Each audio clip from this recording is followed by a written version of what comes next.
Hey, how's it going, everyone? Before we get started into this next episode, I want to give a quick shout out to one of the continued supporters of the podcast, being Seth Roy of North Mountain Goshawks. And for those of you that are going to be in the market for a new hunting partner, particularly a parent-reared North American, Finnish, or Russian goshawk for next season, definitely keep Seth in mind. He makes great game hawks, and if you want to get in touch with him to get on the list for next year, hit him up at ostringer3@gmail.com, or fill out the form at northmountaingoshawks.com, or hit him up on Facebook at North Mountain Goshawks and get on the list.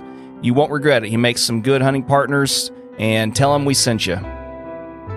I also wanted to remind everyone again that there's a new membership tier available on my Buy Me a Coffee account, and for those of you that are wanting access to some extra content and some other extras as well in the future, you can go to my Would You Like to Support link on my website at falconrychronicles.com. It'll take you there. You can sign up and you'll get to hear some episodes that I'm going to be recording as extra content for those that wish to support on an extra level.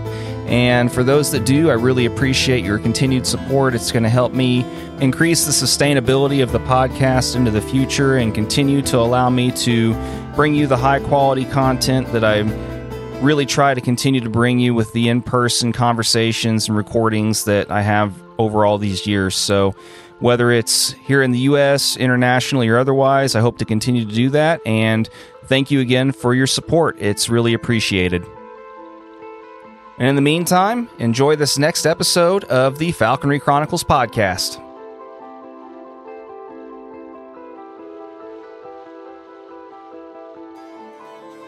He was the tiniest goshawk you've ever seen. It came from Canada. I was thrilled to have him, but I remember when I opened the box, I was like, oh my gosh, this is a goshawk? He weighed 21 ounces. Later, I bred from that bird, and that's the one I got. I got rid of those because they were so small. There's still genetics of that floating around, by the way. But that hammer, he liked rooster pheasants. I killed 49 pheasants with him one year, and 3 hens.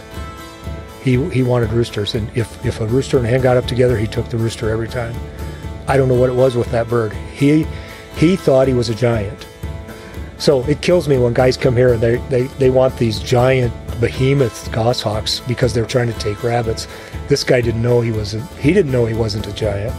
Hey, what's up, everyone? Welcome back for another episode of the Falconry Chronicles podcast, and this was one of the initial episodes that was part of my just blitz month of July 2024. Man, I went all over the place this past month. Iowa, I went to Reno, Nevada, I went to DC, New Jersey. I've been all over the place, just trying my best to get more content for you all. But this was one of the first episodes that I got a chance to record earlier in the month of July, thanks to kind of collaborating some with Ian Anderson on some plans, and you'll hear his episode coming up here in the near future. But Ian was kind enough to make a call to the guest for this episode, Lance Christensen, and try and get something set up to where I could go up and record an episode with Lance and some other people as well. And it was really nice getting a chance to finally meet Lance in person. I've always heard so much about him from Seth and other falconers that have gotten birds from him in the past, and I was really looking forward to sitting down with him and talking more about some of the science behind raptor propagation, as well as his initial beginnings in falconry and all the usual good stuff. So anyway, I'm really happy with a lot of the episodes that I've recorded lately and can't wait to get them all out to you. I'm also going to be trying to get out some of the episodes that I've recorded within the last year that I haven't gotten released yet. But in the meantime, enjoy this episode with Lance Christensen. Here we go.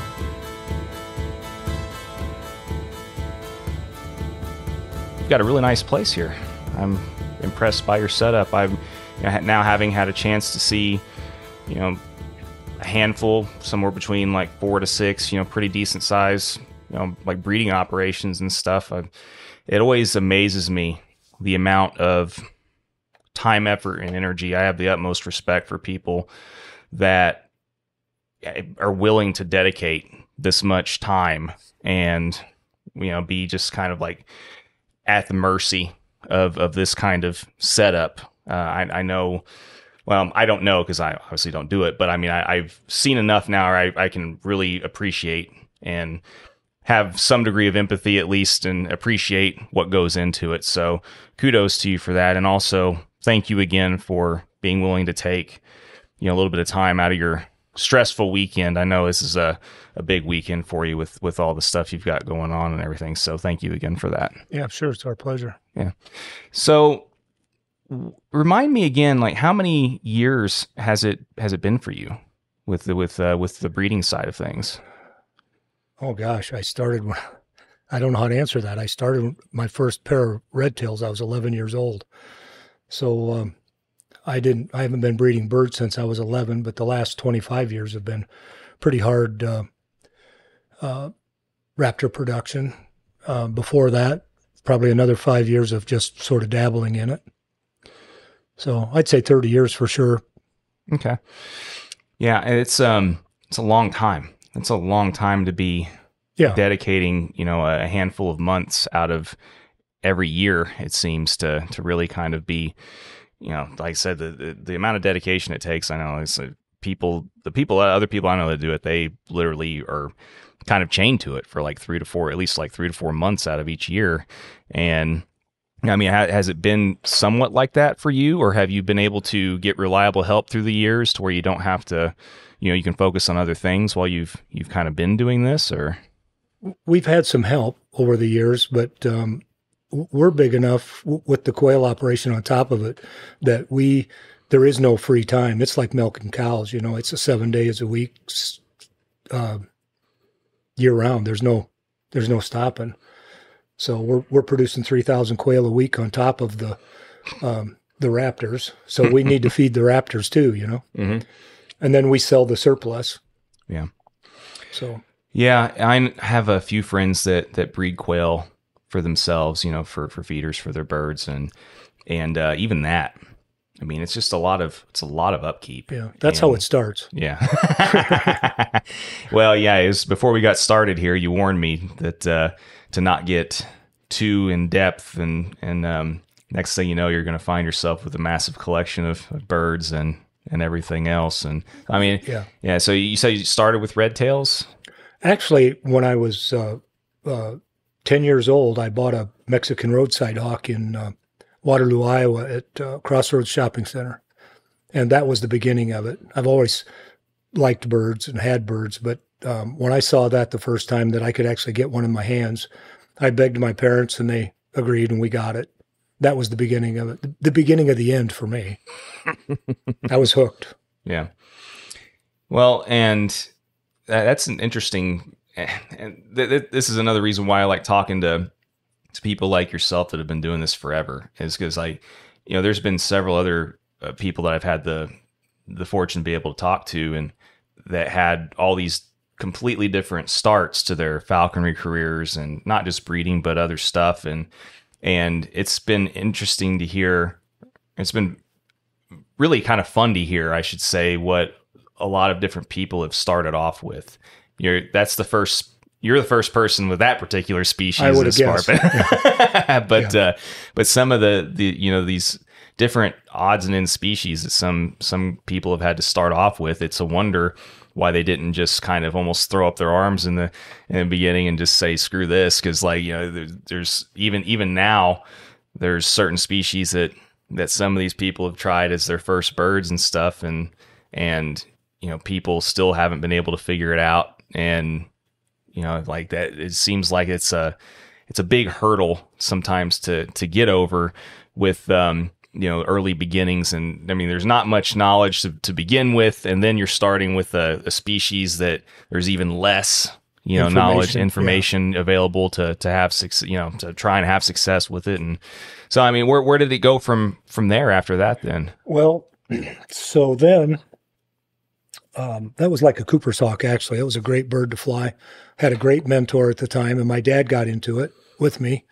And then he got killed when I was 12, and I was hooked up with a guy by the name of Jim Greer, who was at Cornell at Ithaca, New York, and they were playing with artificial insemination, and they had a pair of red tails called Argus and Drifter. And right at that time, 1973, 74, they were changing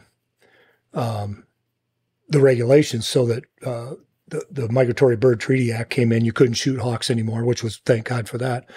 But getting a bird was difficult. So they said, if you want a bird, we'll give you this pair of birds. You breed them and you can keep them. So I did everything I needed to do. I got eggs. I got semen. It's amazing at my age. My mother put up with this. We pulled it off, but we didn't raise any chicks.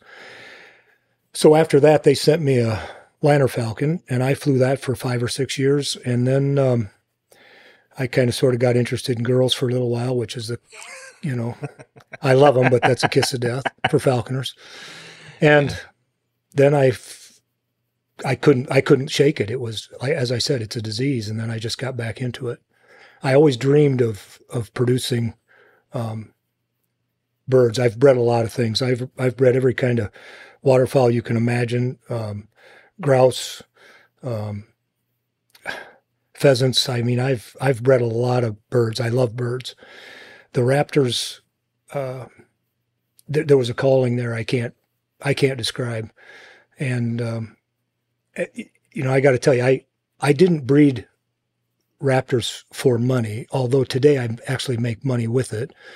But I would still breed them for the sake of breeding them. There's something about raptors.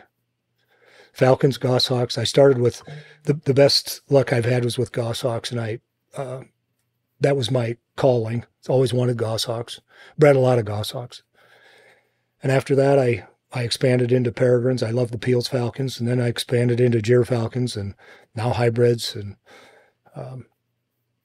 I don't know if that answers your question, but that's sort of the direction I've taken. Yeah, no, it does. It is, and it's one of those forever open-ended questions. I mean, there's no right or wrong answer, and there's never like an end to the answer, it seems, either, because as you stated, and it's funny that you mentioned that too, because like the other guys that I know that love propagating birds, like breeding these birds to them is just as much, if not more exciting in some instances than their actual falconry. And they completely and totally, like you said, get sucked into it. They get excited about it like no other. And all the power to you all, because you would have to be that passionate about it to see it through, especially whenever you get to be an operation, the size of yours and some of these others that I've seen. It's pretty incredible. But I mean, out of curiosity though, in those early days, whenever you discover girls and all that kind of stuff at a young age, I mean, how much of a gap was there where you kind of took a break or stopped for a little bit before you got back into it? Well, I never in my life have I not had birds. I mean, as long as I can remember, I've had birds, pigeons, something. I've always had birds, but there was a window, probably 8-10 years, where I didn't have a hawk. So otherwise, as soon as I got back into it, it's probably like the alcohol syndrome or something, once you fall off the wagon. I fell off big time the next time around, Yeah. Yeah, it's kind of too bad that they don't necessarily have an alcohol, like an AA meeting type equivalent for falconers. Sometimes we can, you would think that we would be help in that regard to each other, but we just make it worse for each other, it seems. It's we feed each other's addiction, unfortunately, in a lot of ways when it comes to that stuff. But and in the early days, whenever you were kind of starting to learn the ropes, experiment with, I mean, was there anybody that you found at some point to kind of teach you some of the ropes? And in the early days of getting into breeding, not just raptors, but all these other species as well, or? There was somebody that helped me with raptors, but the bird thing was I say it was a gift from God or a curse. I'm not sure which, but most of that came pretty natural to me. But when it came to the breeding birds, I put a pair of goshawks together and I bred them. And at that time, it wasn't being done by natural pairs in the United States. And Vic Hardiswick was one who did it. And when Vic Hardiswick found out I was doing it, he was only 2 hours away and I'd never met the man. And we we struck up a friendship, and it turned out we became partners. He was much like a father to me in many ways. But that guy was a pioneer. He knew things. He died and forgot more than I'll ever know. He was a huge influence on me. The bird thing comes natural, but the rest of the stuff, the incubation, some of the common sense stuff you'd think would be common sense, doesn't always fall into place. Mm-hmm. But his big thing for me was what I learned from him was the incubation that is still mind-boggling to me. And I love breeding birds. I love, you could do a whole podcast on egg incubation. It's amazing the detail you can go into to hatch one egg. Yeah. And we take it that serious. That's why we've been successful. Yeah. I've seen some charts with a bunch of numbers. Yeah. and I look at those charts and I see all those numbers, and the first thing I think of course, is my just hatred for math and algebra and things of that nature, and how much I sucked at it.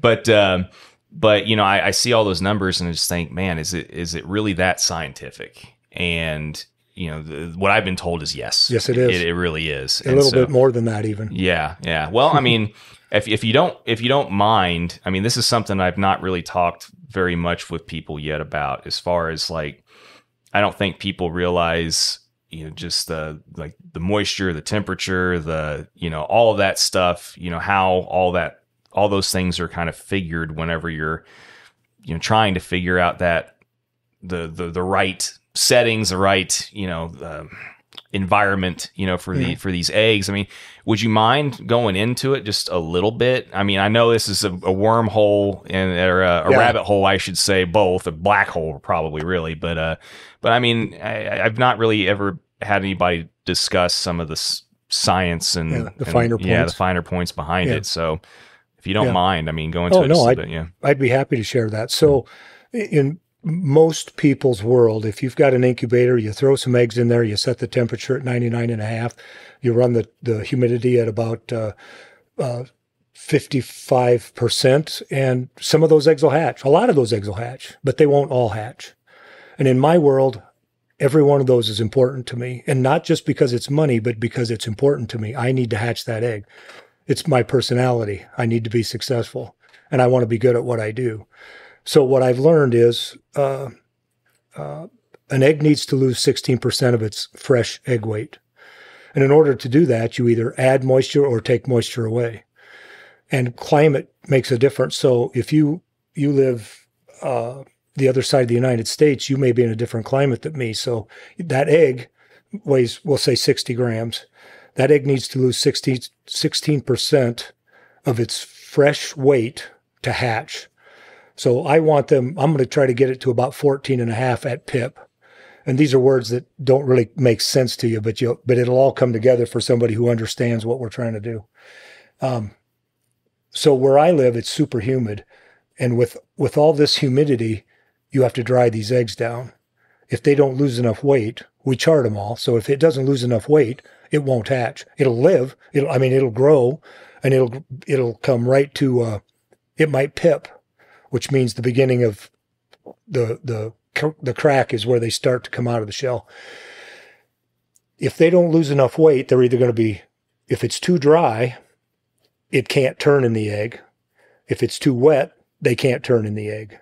So it needs to be exactly right so it can turn in the egg, and they must turn in the egg. They rotate counterclockwise to be able to pop out of that shell. So if you're in a super dry climate, you're adding water to your incubator. In my climate, I'm actually running them in dry machines and using silicas and other things to try to get them drier, to get them to dry down enough. And at pip time, I'll leave them in. I've hatched many falcons and goshawks in dry incubators instead of, you read about it and they tell you to flood the machine for moisture. Well, I'm trying to get them to lose weight. It's all about that weight. That's the key to the whole thing. Temperature can be off a little. You can hatch from 98.5 to 99.75, I would say. And people always say, well, I want it at this percent humidity. That percent thing means nothing to me. I weigh an egg A problem egg, I weigh it every day until I figure out the amount of water it needs, and I'll add or subtract until I get a graph that's looking like it's headed in the right direction. Okay. Yeah, no, like I said, Sorry, it's no. what that's. No, that's perfect. That like I said, I don't think that, especially people that are either, I mean, this is definitely something that people getting into all of this don't know about for the most part, you know, and like the people that are fresh into falconry, or just learning about falconry, even the people that are just starting to kind of, you know, cut their teeth a little bit, if they want to even get into the world of propagation, still don't really, I feel like, know very much about any of this stuff. And I sure don't. So, I mean, I this is good information for me too, because I've always wondered, and I've had some friends try and educate me a little bit about this stuff, and some of it sticks, some of it doesn't.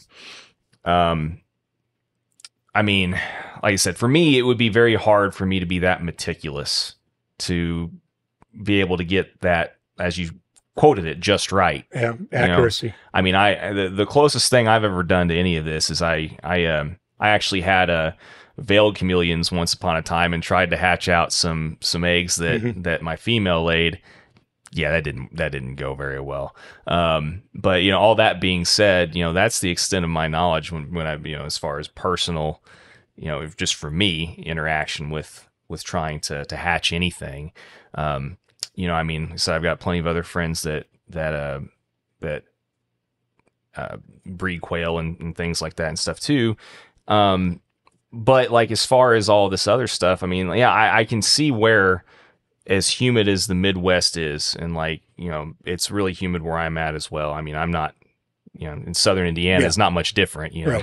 Right. But I mean, I can see that being extremely challenging, and I don't know if I'd be able to wrap my head around it. So Yeah. We've got a whole room that's set up specifically for incubation, and the house has a in-house dehumidification. Mm-hmm. We're trying everything we can to get that humidity down to well, as low as we need to get it. Mm-hmm. So we don't leave eggs with birds because of the high humidity here. And people say, why don't you do that? And lots of people argue with me about this, but this is an arrogant statement. I don't mean to, but Vic Harswick taught me this, because I asked him the same question. Why don't you leave them with the birds? He says, I can do a better job than they can. And Okay. and I chuckled myself. And Mm-hmm. now, after this many years later, I agree. I can do a better job. There's a lot of reasons for that, but one of them is that losing too much weight or not losing enough weight, I can adjust them with the incubator and they can't. That incubating hen is only going to do what she can do. So that's why you don't get 4 chicks in every clutch in the wild all the time. Yeah, it makes total sense. And because, I mean, yeah, it's not like they can just install a dehumidifier in the nest, you know? Right. Yeah. And then the other thing, of course, is most birds are on a 2 or 3 day between eggs being laid. And if they start incubating on the second egg, then 3 days later, a third egg, and 3 days after that, a fourth egg, well, somebody's not going to make it. Mm-hmm. But they do here, because I'll hatch them and then I'll put, there'll be a pair of birds raising 4 chicks that might be all 4 birds from a different parents, because of the way they line up for age, not because of who they are. That's a good intro synopsis when it comes to the basic science behind that. Like I said, I don't think it's ever, well, I don't know. I hesitate to say never. Done that a few times and regretted it. But you know, for me personally, I don't know if it's something I'm ever going to be able to dedicate the amount of time, effort, and energy. Sure. There's certain species that I feel like I would be more motivated, I think, to want to try my hand at it eventually someday. Maybe in retirement, if I ever get to retire, if you know, the world hasn't exploded by then or something, I don't know, whatever. But anyway, that being said, I wonder though, I mean, it seems like each person that gets into raptor propagation gets into it because of a certain species or something like that, more so than another. I mean, I know you breed both falcons and goshawks, and I mean, but what really has kind of been the species or the one motivator that's kept you in it more so than the others all this time, or is there? Well, I like a challenge, and we breed goshawks by natural pairs. We don't use imprints. Mm-hmm. Vic Harswick was the only other guy to do that, and now we have another guy that's doing that. A friend of mine that I've been working with is Seth Roy. He's pulling it off, and it's difficult. It's very, very difficult, and I like the challenge. So goshawks have always been something that interested me. And to be honest, the reason I started breeding birds at all, raptors anyway, was because I called around years ago to try to find a goshawk, and I couldn't find a nest. We spent weeks looking for nests, couldn't find them. The couple of guys that were trying to breed birds at that time didn't. And my wife says, well, instead of taking all this time off work, why don't you just breed them? So I tried it, and by the grace of God, it worked. We did it. So goshawks would be first. I love them all. Everybody asks me, what are you going to fly this year? What's your favorite bird? If it's on my glove, it's my favorite bird. And I love them all. Fair enough. Yeah. Fair enough. And that's the most fair attitude or outlook to have for the bird also. I mean, yeah. I totally get that.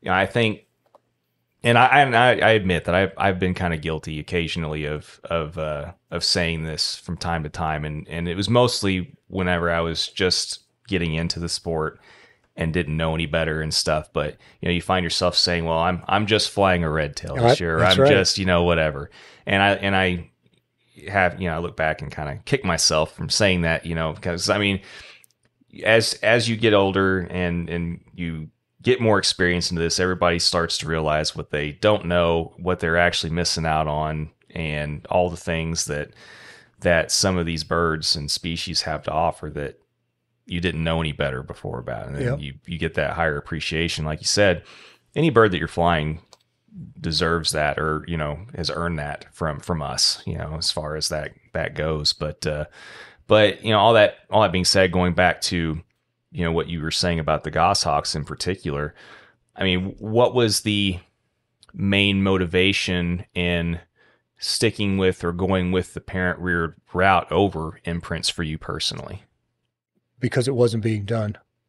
Imprints are easy. Is more of the challenge aspect. Yeah. Then? Okay. And, there's going to be a lot of people who won't like what I'm going to say, but I think you could train a chimpanzee to breed imprints goshawks.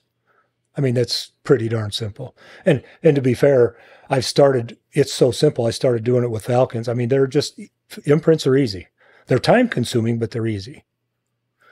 So I know this 30 years ago when we were making a lot of goshawks back then, there were a lot of those left as imprints. Today, we still produce a lot of goshawks, and rarely does an imprint leave here. People don't want to fly imprints anymore. Once they experience a true parent-raised goshawk without all the headaches, that's what they want, and they come back. Yeah, I'm starting to kind of get the gist of that as well, and shout out to our mutual friend Seth. That's part of the reason why that I've been told by multiple people that, especially if you're wanting to get into your first foray with the goshawk, that it's usually, I've been told by a lot of people that the parent reared route is the better way to go, especially with a bird like a Finnish versus even like a North American or whatever, and all that kind of stuff too. But so I'm listening, trying to listen. I try to be better over the years about listening, Yeah, me too. And, if all these people that are way more experienced and know a hell of a lot more than me are saying that, then I'm sure that there's a reason for that. So, just aside from the challenge aspect of it, though, I mean, you mentioned, not having the same headache, all that kind of stuff. I mean, for people that really aren't aware or haven't gotten a chance to see both imprints and parent-reared goshawks fly in person, I mean, what separates them for you personally? One of the things that I remember very well was there was a man by the name of Dave Stevens. He was from Texas at that time. He came here and he got a female fin from me, and we met at the NAFA meet. This was a parent-raised bird. He asked my advice and he followed it, and he took it to the NAFA meet, and in the field the weathering yard. His goshawk is standing out there, and it's perfect. It's standing there, folded up. It's not screaming. It's not mantling. It's beautiful. And everybody walked up to him and asked him, how did he raise that imprint? And he said, it's not an imprint. It's not an imprint. That was a real compliment to me. Everybody thinks that an imprint is going to make a tame bird, and it does as it's growing up, but they always turn into dragons. They may not do it for a year or two, but eventually they're going to turn into a dragon if in the field. The parent-raised birds, they never mantle, they never attack you, they don't scream. You can reach in there on a fresh rabbit or a fresh pheasant or a fresh duck or whatever, and you can help them dispatch it. They're just sweet, tolerable. And people, for years, people would call me and say, what's wrong with this goshawk? It's standing on the glove. I said, well, it's supposed to. It's a fresh bird, mind you. They just got it. And the big joke is that I cross them with harrisocks to get them so tame. So, and you can't get that kind of a bird out of an imprint. An imprint is going to mantle, and I can't tolerate anything less than perfection. I don't want any noise. I don't want any mantling. I don't want any face grabbing or grabbing me at all. I need perfect. So, yeah, there's, as the old saying goes, falconers and their opinions. There's some people that won't. I know there's a lot of people that I know that won't let themselves really try anything else for whatever reason, and I understand that some people just enjoy the imprinting process. Oh, that's too. fine. And some people love it for everything from kestrels all the way to goshawks or whatever. They just love imprinting, and okay, I'm kind of the same way, but I'm part of the reason why I'm really looking forward to eventually trying that first, getting that first parent reared bird is because of all of those things. Because I've literally, since before my first season, the first full season even, that I was getting a chance to get out in the field with other falconers and figure out if it was going to be for me or not, observing and all that kind of stuff. I've seen goshawks fly literally from the moment I got into falconry, and it was mostly imprints. And I've seen a couple of parent reareds fly since then also. And I know me, I'm not an imprint guy. I don't enjoy the process at all and stuff. So whenever I saw a couple of friends' birds fly as well as they did, that they had these parent reared birds and everything, I know for me, I was like, I know this is going to be the right choice for me anyway, because the whole imprinting process for me is just, there's nothing fun about it for me personally. Yeah. And so, I think it's important for people to at least know and understand that the options are out there, to not necessarily have to suffer through something you don't necessarily enjoy doing if you don't want to, and still get a good bird, Yeah. And the other part of the equation is the people. I've been doing this a long time, and I mean no disrespect to anybody, but everybody thinks that they're experts on raising imprints, and I can tell you, very few experts at producing imprints. Yeah. A proper imprint shouldn't be hungry until it's an adult. Grown up, I should say, not an adult. That's confusing. When we're raising imprints, there's no mantling, there's no screaming. We've got peregrine. You'll hear this from a lot of people. There's no such thing as an imprint peregrine that doesn't scream. Well, we can do it. There's a trick to it. You never ever let them get hungry. When it's time, then you start hunting and doing those things. But parents don't starve them to get them to do what they want. They feed them until they figure things out on their own. So as falconers, we push really hard to get to take game as soon as possible. And that works, but you lose the long-term partner by doing that. So if you take your time, you'll have a lot more years of quality hunting companions. It makes sense. And it all goes back to the whole patience thing. Yes. Yeah. And we, by nature, at least a lot of us, I can only speak for myself, but I know there's plenty of times where I'm not as patient as I should be either, Yeah. And you try and learn from those things, but at the same time, yeah, I mean, there's certain species that I think really test can test your patience more so than others. At least that's just what I've seen. I've seen some high speed come aparts, Yeah. Well, that's the thing, with an imprint goshawk, especially some of these bigger ones, they're super fast. Mm-hmm. You can't get away. Yeah. They're going to get you. Yeah. So for that reason, I don't like that. I like to enjoy my time in the field. I've pulled multiple sets of talons out of multiple sets of hands simultaneously from the same bird in the same situation. Ouch. Yeah. Multiple times. And it's, whenever you kind of have to be subjected to that a couple times also and be the one thing you're thinking the whole time is, man, it's glad those aren't in me right now, I've had plenty of them in me for other reasons, but I know the feeling. And so, all that being said, point being, I want something that the chances are that are going to be substantially lower. Yeah. and people have heard some of the, the prior episodes that I've done, one of which was with like Seth and other people that have had parent reared birds and things like that. And, the old saying, when there's smoke, there's fire. If enough people are saying the same things, then generally speaking, there's truth to it. And like I said, I just like hammering home the fact that there's other options for people, sure. And I know that option can potentially be, more expensive in the long run and stuff too. But at the same time, you're also not having to deal with all the other stuff. And for me, that's worth the extra money anyway, so. Yeah. So one thing to keep in mind is there's a lot of guys trying to sell off the same idea, and they're calling them chamber raised, and they're all raised in chambers. Mm-hmm. So don't fall for that one. Right. Yeah.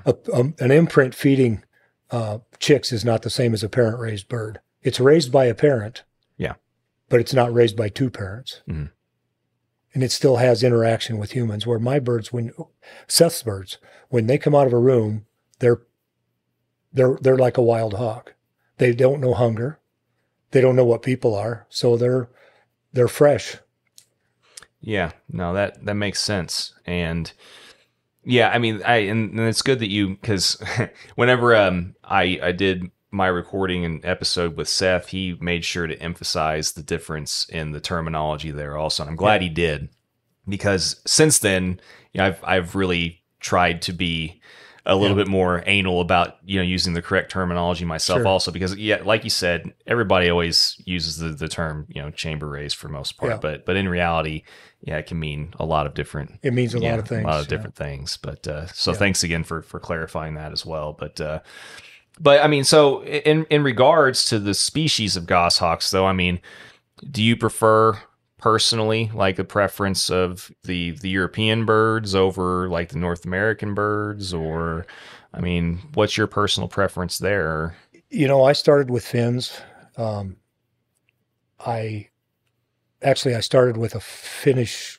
I was told it was a Finnish female, which didn't really buy me much. And then I got a male from Canada that was supposed to be a German bird, and I bred those. And I heard about this guy, Vic Hardiswick, he had these pure Finnish goshawks, and they were giant, beautiful birds. And as soon as I saw those, I got rid of what I had and went and bought his. And that's where we became friends. And ever since then, I've been stuck in this genetic mode. I'm very, very picky about having what I say I have. He later brought in Russian goshawks, and I was part of that, but he was the main character in that. Him and Jan did that, and he bred them, and I wanted to be the next guy in line to breed a white goshawk in North America, which I was. And so for me, I sort of go in these things where, what's the next new thing? That's what I wanted to do. So for me, having pure Finnish goshawks was it. It's funny, once I started saying pure Finnish goshawks, the whole world, all the goshawks in the U.S. turned into pure Finns. We don't have Germans or Czechs or Euro goss anymore. They're all pure Finns, and that's fine. But it did bother me for a long time, and I'm a genetic freak, so for that reason, it bothered me. Well, and I've been kind of my interest in that has kind of grown somewhat over the last couple of years, especially talking to more and more of these older generation guys that had experience with the peregrine, recovery efforts and all that kind of stuff too, and finding out more about them with the, just how hybridized, all the peregrines have become and all that kind of stuff over the years. And so it is pretty interesting once you start talking to more people that have had more direct, like hands-on experience with a lot of these different breeding efforts, just how much, some people will say that these are a certain species or whatever, but in reality, there's quite a bit of percentage that's really a bunch of other stuff mixed in there too. But a few years ago, a guy called me and asked me for a bird. He wanted a finished male to cross into his, and I said, "Hey, I'm happy to sell you one." He was a good customer of mine and a quail customer, and I said, "I'm happy to sell you one, but I don't like the idea of you putting that into yours and calling it the Hardiswick or Christensen line." And he said, "Well, what am I supposed to do? I bought them as pure fins." I said, "Well, you could do the research and find out." I don't sell him quail anymore, unfortunately. But I've been very picky about that. I spent a great deal of time looking for pure genetics Peel's falcons. And Vic Hardiswick was very connected with the P Fund many years ago. So when I started with the peregrines, I'd find a pair of birds. I advertised, and I'd found older birds. I found older pairs. I'd get the band numbers, find out who bred the birds, give it to Vic Hardiswick, and he would do the research and come back and say, the male is a real Peel's, the female is whatever. So I'd buy the pair, give the female away, and keep the male. And that's how we built the Peel's Falcon line, and because I wanted pure genetics. Yeah, it makes sense. Yeah, and that's the big reason why I know I've been very, like I said, interested in the whole topic of, like the anatoms, for example, and in particular, and what was it like? The whole species is in general that was in trouble, or just these certain subspecies? How much of the subspecies were really kept purely, bred to their particular subspecies, this, that, and the other. And, and it's kind of like when I had did my recording and podcast with Clay White, talking to him about that stuff. And, like you said, you hear all these different things from all kinds of different people who may know somebody that knew somebody or whatever that was involved with some of these different efforts and projects and things. But it's always nice hearing directly from a particular source that was meticulously involved in the whole process. Just, how much what you've heard was accurate or not, or whatever. Yeah. And so, going back to it, I have been curious. I've only ever gotten a chance to see one Russian goshawk fly in person, and it was an imprint. Mm-hmm. Everybody talks about, and I've seen it for myself, just how much more seemingly chill, anyway, like the Finnish birds are, compared to, say, like your slightly more high strung, like, North American goshawk and stuff. But in your experience, what's the temperament and demeanor of like a parent reared Russian bird compared to like the Finnish birds? Oh, I would say it's the same thing. The same thing. I'm interested in hearing Seth's take on this with the Atriocaplus, the North American version, because it's interesting to me to think that they might, if they're parent raised correctly, well, they come out the same. I don't know anybody who's doing that. Mm-hmm. Except for him. Yeah.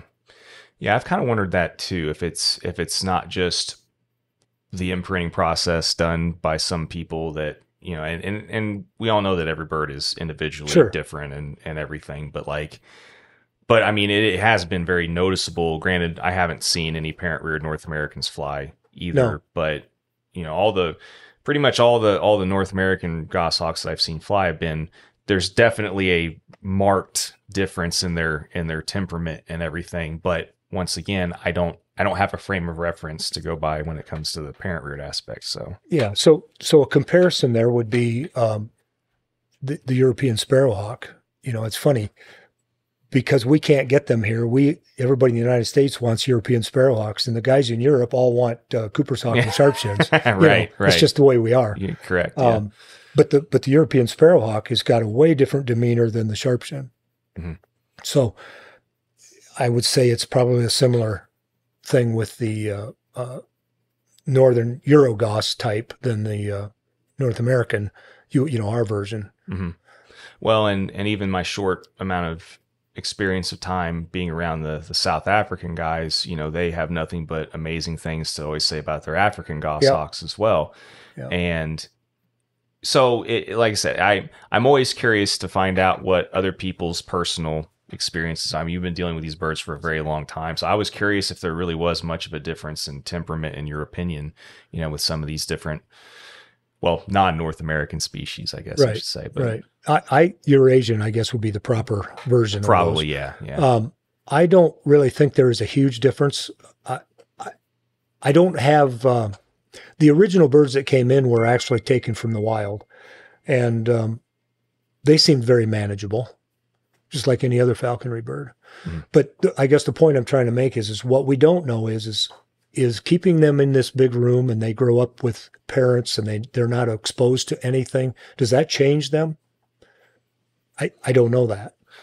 Well, and it makes you wonder also because you always hear all these glowing things about passage taking goshawks, North American goshawks. People usually have nothing but great things to say about their experience with those. And so, it just makes you wonder, is it the whole parent reared aspect? Is it, the falconer and their approach to imprinting that is kind of skewing the, I don't know. I mean, like I said, I would be interested to see some people that would eventually fly some of those, parent reared North American birds in particular.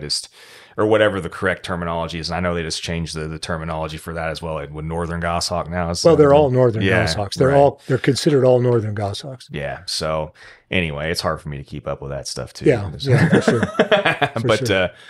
Cool. Yeah. Thanks for sharing that. Cause that's something else I've been wondering also. So the thing to keep in mind is even though it seems, it's my lifetime that we've been doing this is in the scheme of things, a relatively new thing we're doing. Mm-hmm.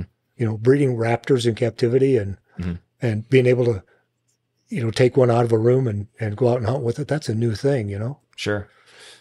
Yeah. And I mean, I'm not going to sit here and try and get you to reveal, the secret sauce or anything like that. But I am curious, like what your experience was, like how long, I know you said you had help initially from, Vic Harswick. From Vic, yes, about, kind of getting the whole process down a little bit. But like, how long do you think it was before you really feel like you had the process refined for yourself to the point where you felt comfortable, like really breeding these birds?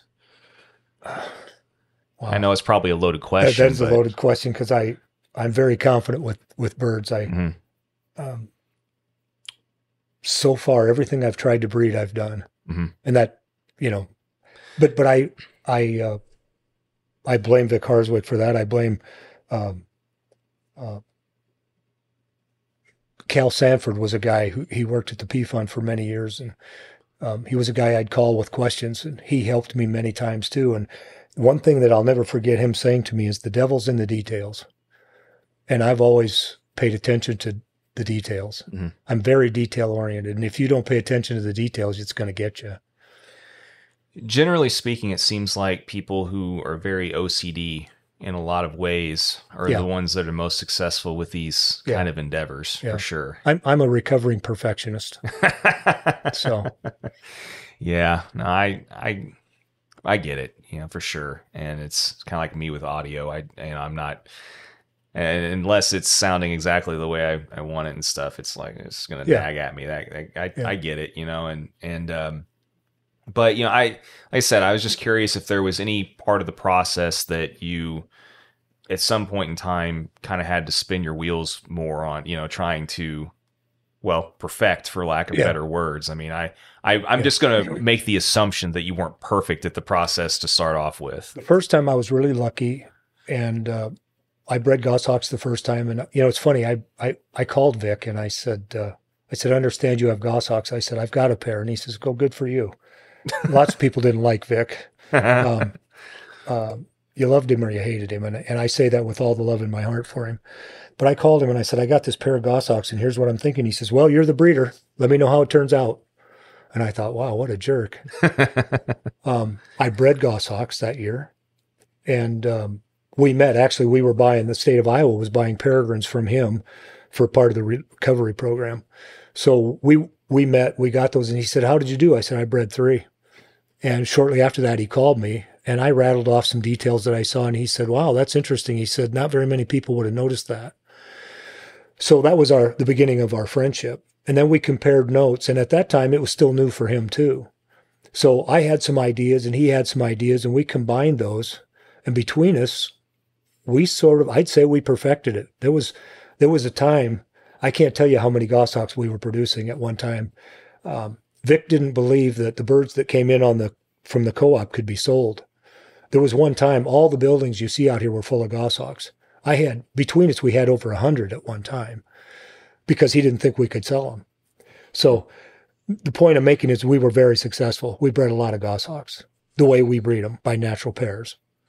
Yeah, I was going to say, I bet you guys didn't think, fast forward X amount of years, and you could say this goshawk, goes after dogs, women, children, whatever. Yeah. There'd still be a line of people like lined up around the blocks trying to want to take it off your hands and stuff. It's funny how things go. That's progress. A good point, because we've actually tried to produce birds. So we would loan a lot of birds out for falconry and get them back for breeders. And some of those didn't come back for breeders for several reasons. One reason, though, in particular, was if it wasn't a good falconry bird, we didn't want that. Mm-hmm. And people would say that, they can use all kinds of excuses. They're inbred.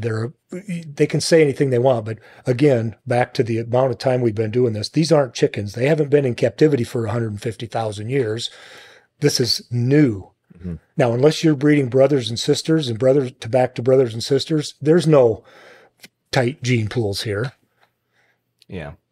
Yeah. And I just, like I said, it's funny how things progress over time. And I know part of the reason why people, shy away from this particular method of breeding goshawks in a lot of ways is just because of the fact that, goshawks, they're also goshawks too. And kind of like you were saying with, you have complete control over the imprint process, right? Yes. If you're artificially inseminating and doing all that kind of stuff, but that's a whole other level of potential monkey wrench into the program when you're dealing with 2 birds that might want to end up killing each other. Well, the female will kill the male. If Sure. you leave them together, they will kill the male. Mm-hmm.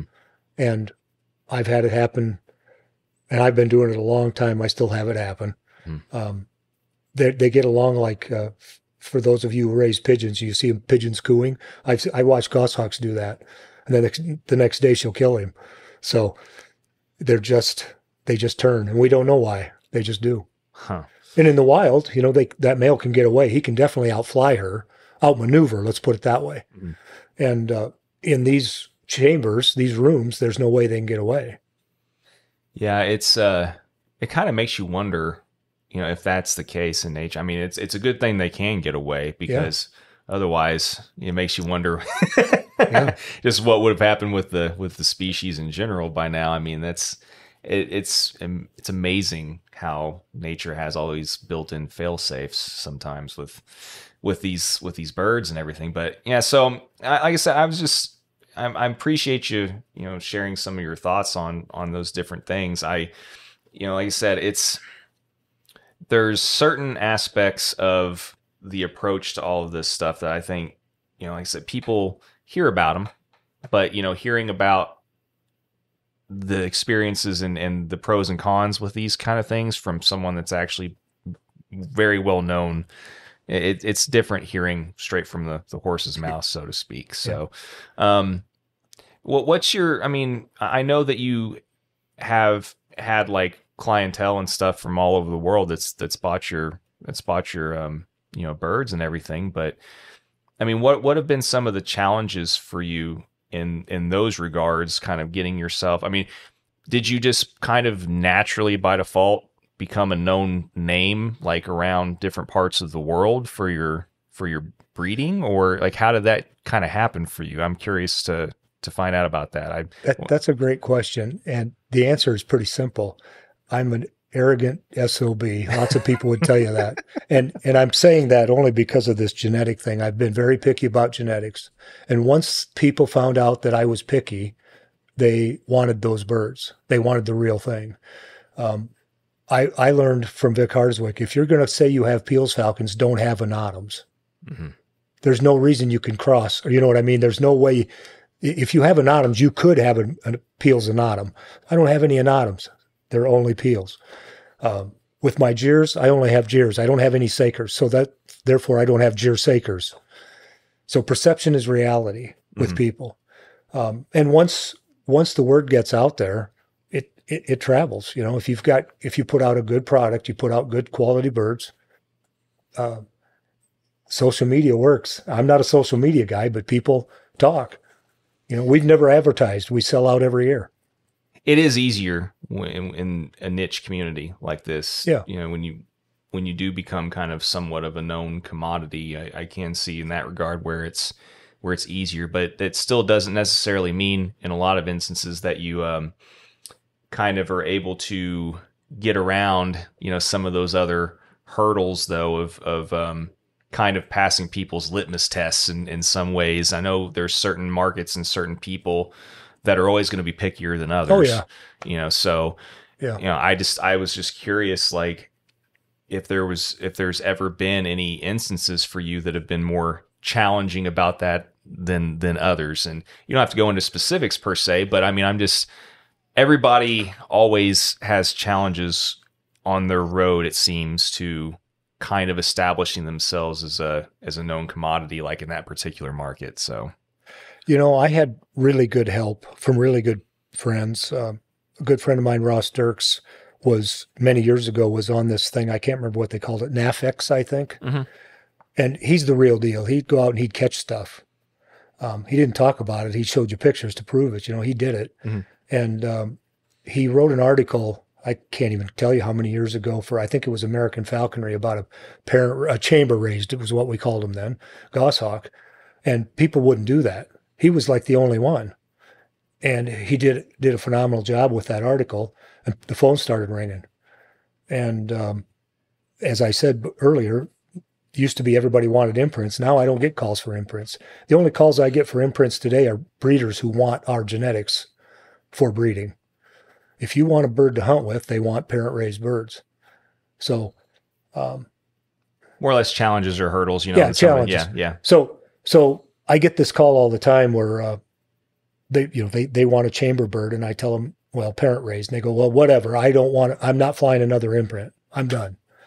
So that's how that all changed. You know, we didn't advertise. People found us because of deals like the magazine article and a few things on the internet. Another guy who was really good for me was Mark Williams. He got a couple of Peel's Falcons in Canada, and you know, he's got 1 million followers or whatever on Facebook or wherever it is they do. And a big, had a lot of experience in the Middle East too. Yeah. And that's the best advertisement in the world. Mm-hmm. Yeah, word of mouth's hard to beat for sure. Yeah. And by the same token, you burn somebody, and that goes around just as fast. Oh yeah. So we've tried usually. We've tried very, very hard to make sure that everything is correct, neat, tidy. Make sure people get what they're asking for, and if they're not happy, make sure do what you can to make them happy. There's some people you can't do anything for. For the most part, you can. Again, my arrogance has made it so that there are people who are going to listen to this and go, that SOB, and they'll be right. They bought a bird from me. They didn't do what I told them, or they listened to somebody else and they destroyed it. And then they come back and want another one. And they weren't asking for a freebie, but they were going to buy another one. And I still hold these birds in extremely high regard. I can't vet everybody. So I want people who truly deserve one of these, not the people that have enough money. I want the people who deserve these to have them. Yeah, no, and Yeah, I think it's the same thing with like the dog world too. I mean, for Sure. people that try to go out of the way to breed really high pedigree, dogs and stuff too, and you can only vet so much. That's right. And you do what you can, and then you have to be able to go to sleep at night knowing that you did what you could, and then be at peace with that for sure. But do the best you can. Yeah, I've shed tears over this. Guys have gotten birds, and these are my life. I hatched that egg. I raised it for 5 days. I put it under the parents, and I watch it grow.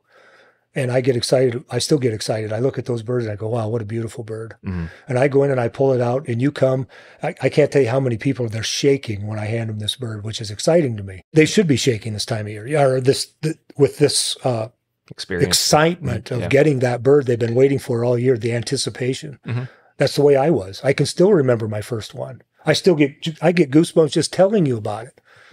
It's so exciting for me.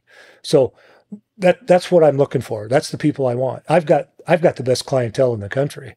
I could rattle off names that you've heard of. I mean, these are the who's who of falconry that come here. They can go anywhere they want. There's a lot of people producing birds these days. So that is true. That is true. Well, and to that end, I mean, I know, I've heard things here and there and stuff, but how much longer do you foresee yourself really doing this? Are you always going to be breeding to some extent? Are you going to get out of it eventually, or are you going to, pare down a little bit? I mean, I can't see someone like you completely stopping it. I don't think I can stop. We joked about that before. Mm-hmm. Hi, my name's Lance. I'm a falcon breeder. Hi, Lance. I can't see myself being away from this. It is a disease, but I can't do, for many years we were doing triple digits in youngsters, and I can't do that anymore. We're getting older. It's just a lot of work, and every bird needs to be perfect. I'm not going to send a bird out here with a broken feather or, trace marks or whatever the case may be. I need everything to be perfect. So I need to tone it back to a reasonable amount of birds that I can continue the quality that we want. We get calls all the time, people that, we do some consulting, let's say that. And it surprises me, the people that'll call, and there's very few that actually listen to what I tell them. I will say this about Seth. He followed every detail, and it shows, So lots of people think that when I tell them something that I'm trying to steer them wrong. Mm-hmm. And I have no intentions of that. I want you to be successful. Vic Harswick helped me, but nobody else would. In the breeding community, people don't want to share. It's a big secret. And I'm not sure why. Well, yeah, I mean, and you can also, depending on who it is, you can also say the same thing about hood makers, and all these other types of, artisan type guys that become really good at something, and they'll help to an extent, but then once you get to that point where it's like, it'll help you up to here, but then after here, it's like you're kind of on your own a little bit. It's time to develop your own style. Whatever the case may be. But no, I mean that's good. I mean, it's people need to understand though that up to a certain point, nobody's going to live forever, and if you care about these birds and you want to see these different lines continue on, and the standard in which certain people do things continue on, then you have to help and pass that knowledge on, or else it's not it's not going to be around anymore. So Vic and Jan Harswick were instrumental in getting me to where I am today. We were partners. He's passed away many years ago now, but I took his legacy. And I'd like to think I did a good job with it. And I'd like to see somebody take my legacy. And I think I've got a couple guys that are going to do that now. So, yeah, I've been to Seth's and seen his operation. It's pretty nice. Yeah, it's pretty bougie. Yeah, yeah. He's done well, and it shows. I mean, he produces great. Yeah, great he does, birds, and he's meticulous, and that's a key factor in this. Mm-hmm. Yeah, that's our Seth Roy promo for this episode. Yep. Sorry, I didn't mean to do that. Exactly. No. I mean, we've got a thing worked out anyway, so it's all good. Well, that's Seth's shout out for. All right. It's his built-in ad for this particular episode. But Anyway, well, no, I mean, and like I said, thanks for sharing all of that. I know before, I always like to ask a couple of other things too before I end with guests, and the first thing that I always have to make sure that I get is at least one or two of the more prominent hunting experiences, stories, whatever the case is through the years. I mean, everybody, whenever they hear this question, even if they prep beforehand, sometimes they'll think of a million and then all of a sudden blank, at the, at the actual time of the question, because for a lot of people, there's just so many. But what's been one of your more memorable couple of, hunting experiences, birds, whatever? I mean, things that stick out in your mind, in your years in falconry. Because I'm a little long in the tooth, there's a whole bunch of those. Sure. Boy, there's a bunch of them, but I can think of two right off the top of my head. One of them was happened to be Vic Harswick, and he was flying a black gyr-falcon, and this was in South Dakota, and he put the bird up, and he hands me a pair of binoculars, and this was in the early years. I didn't know him that well. And he says, try to keep an eye on it. And if I'd have known him like I did later, I would have said some smart-ass remark about that, But by golly, I lost that bird straight above me with 12-power binoculars. I couldn't see it anymore. And I'll never forget that experience, ever. That was when cell phones were relatively new, and I wasted minutes calling people that I knew to say, you aren't going to believe what I just saw. This bird went up out of sight. And he threw a bag pheasant for it. We were up on a giant hill, and that pheasant flew forever before that falcon ever came to it. And I'll never forget that. I've never seen a bird fly that high. It's funny, in the United States or in North America, we want falcons to fly high. In the Middle East, they want them 2 feet off the ground. Sure, yeah. So such a different twist, Oh, yeah. It's all mostly pursuit style over there as compared to, if it's not at least a 1 to 2,000 foot stoop, well, it's just not worth it here, count. Just didn't count. Yeah, no, it's anything less 500, whatever. No, it's not worth seeing. Yeah, and today we have lie detectors. We have this thing called GPS, so they're not all 1,000-footers anymore. Yeah, it's funny how that works, isn't it? Yeah, it is. Yeah, with the advent of GPS, you're after the first half a dozen flights or so, you're looking up there and you're like, okay, well, I don't even have to look at the phone screen. I bet you that bird's around 400, and you look and sure enough, it's like, then you start to realize just it's been funny listening to a lot of guys talk about that. It's just like, my bird was flying 1,000 feet every flight until GPS came until GPS. Yeah. But so I mean, what in some of the birds that you flew though, or have flown over the years, I mean, what's been your more memorable bird that every falconer seems to have one special bird through their lifetime, but there is a bird, my friend Rick Woods called him Hammer, and he was the tiniest goshawk you've ever seen. It came from Canada. I was thrilled to have him, but I remember when I opened the box, I was like, oh my gosh, this is a goshawk. He weighed 21 ounces. Later I bred from that bird, and that's the one I got. I got rid of those because they were so small. There's still genetics of that floating around, by the way. But that Hammer, he liked rooster pheasants.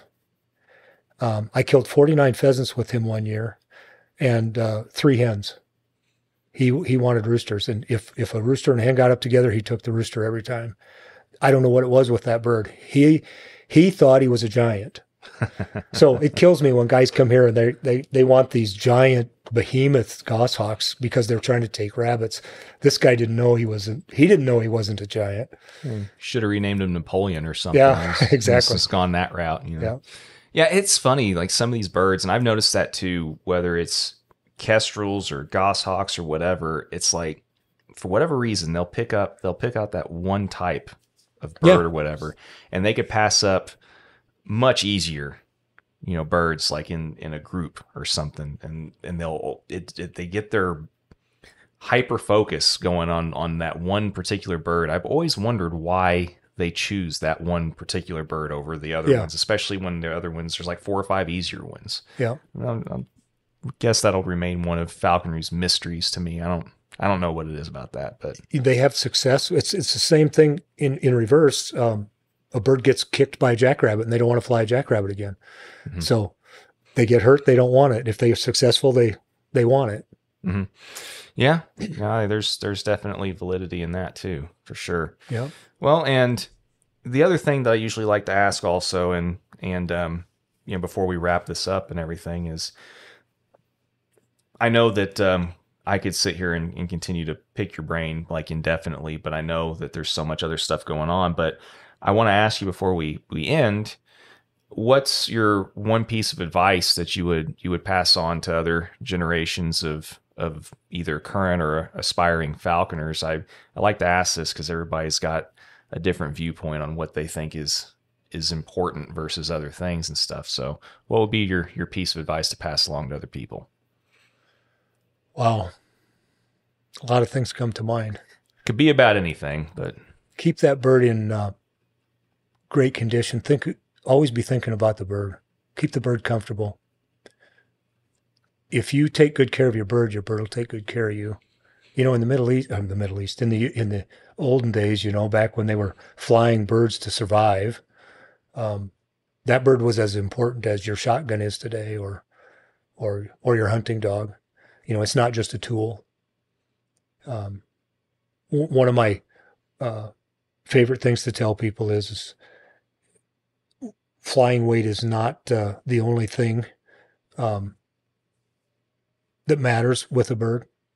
If you guys aren't getting along, it's you. It's not the bird.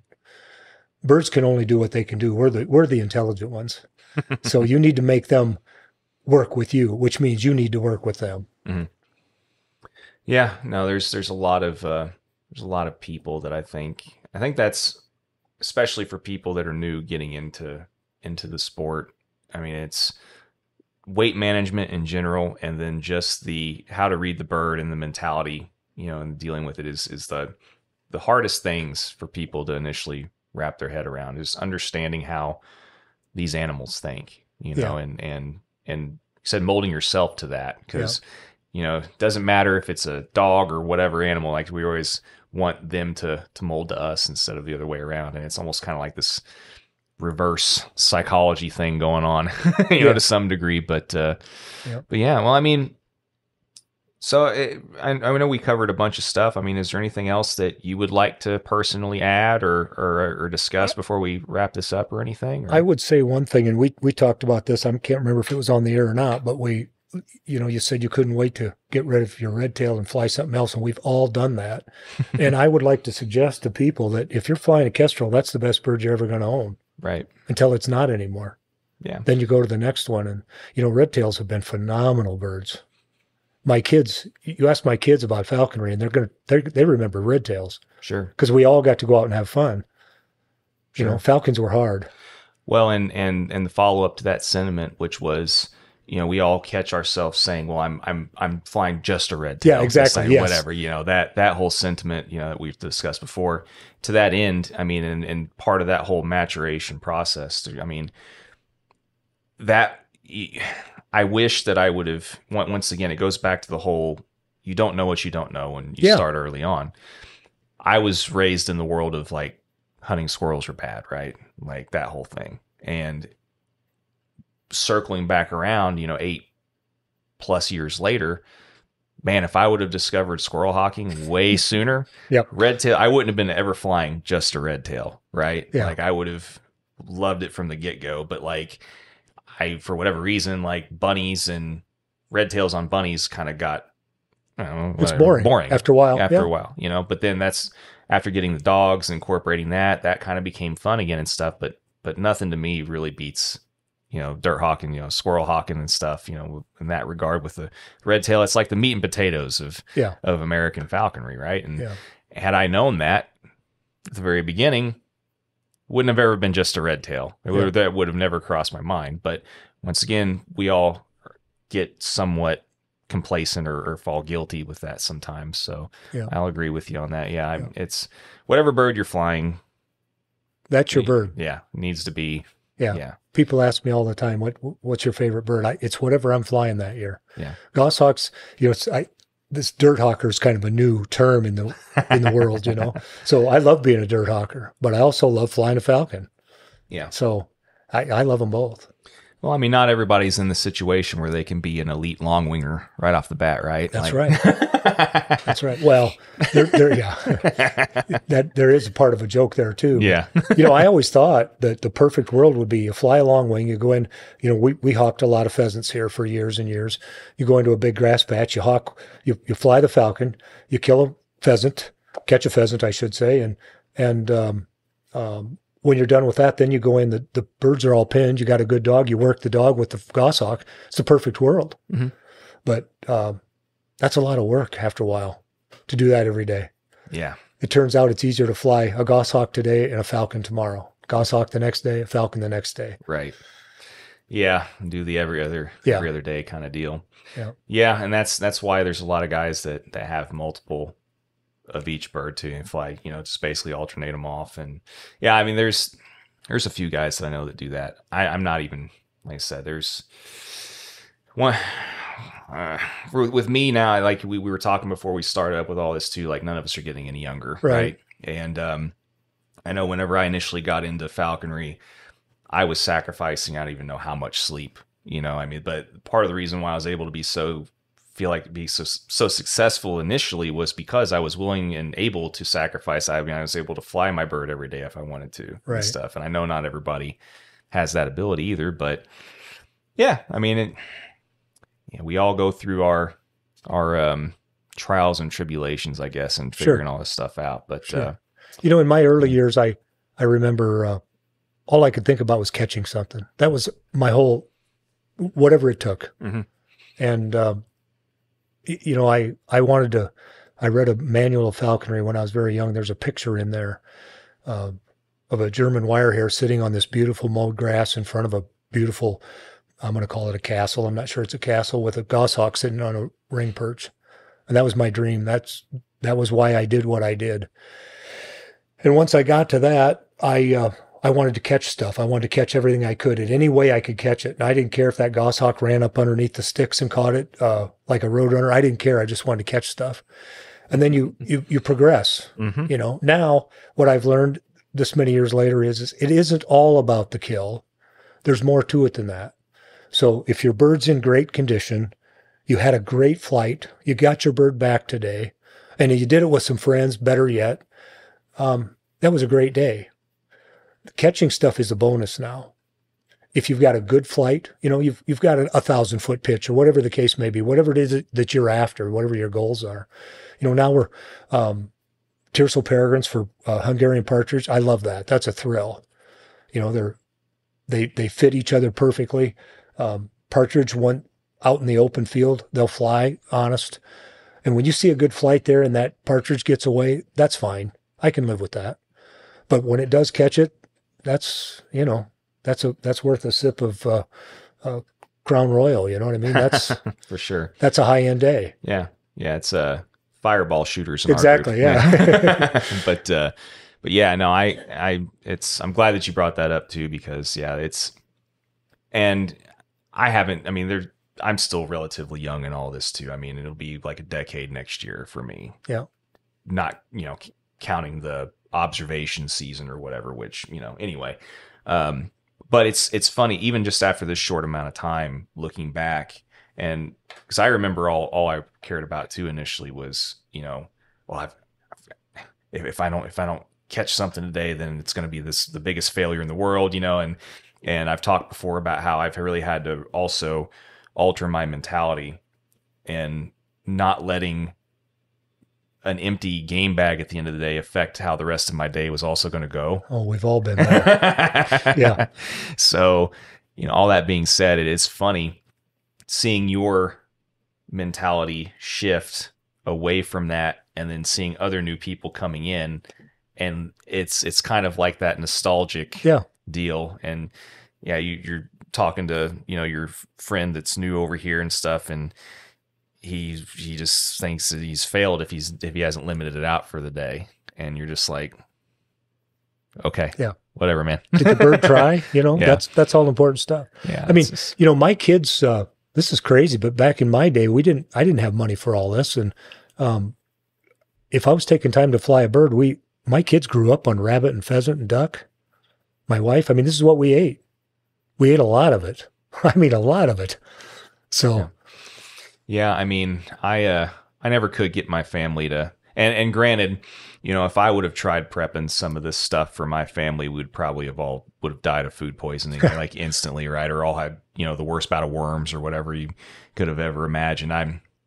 I wouldn't trust myself to prep a lot of this stuff either, but it is amazing how good some of this stuff is, and it's definitely an added benefit. But most of the food I caught just went right back to the birds. But you know, either way, it's nice not having to buy the extra chicks or quail or whatever and everything else. And it's hard to beat nature as far as, you know, kind of resupplying yourself in that regard. But no, that's cool stuff, man. You know, I mean, like I said, I know we could keep going with this, and you know, I would love to, but I know you've got a bunch of other stuff to do, and you've got birds to prep and get ready to ship and everything.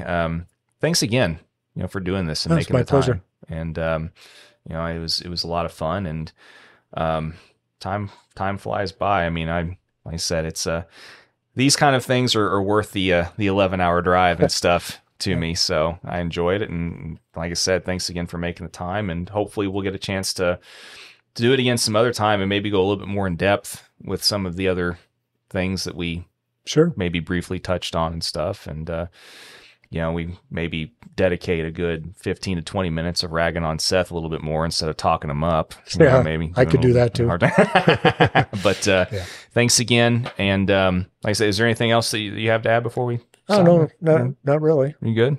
Okay. Yeah. Perfect. All right. Well, we'll call it good then. It's been fun. Sorry if I get carried away on the breeding technology stuff. You know, No, that's perfect though. That's why I was hoping we would get into that nitty gritty a little bit. You know, and like I said, I haven't really had much of a chance to. I've talked to multiple people that have had pretty substantial projects and stuff, but like, haven't really gotten a chance to really get much more into the science aspect and things like that. So I think a lot of people are going to find that interesting. You know, it's kind of like you said, people think you just put eggs, incubator, boom, you've got baby birds later, right? Wham, damn. Exactly. So, but anyway, thanks again. We'll talk more hopefully again some other time. And I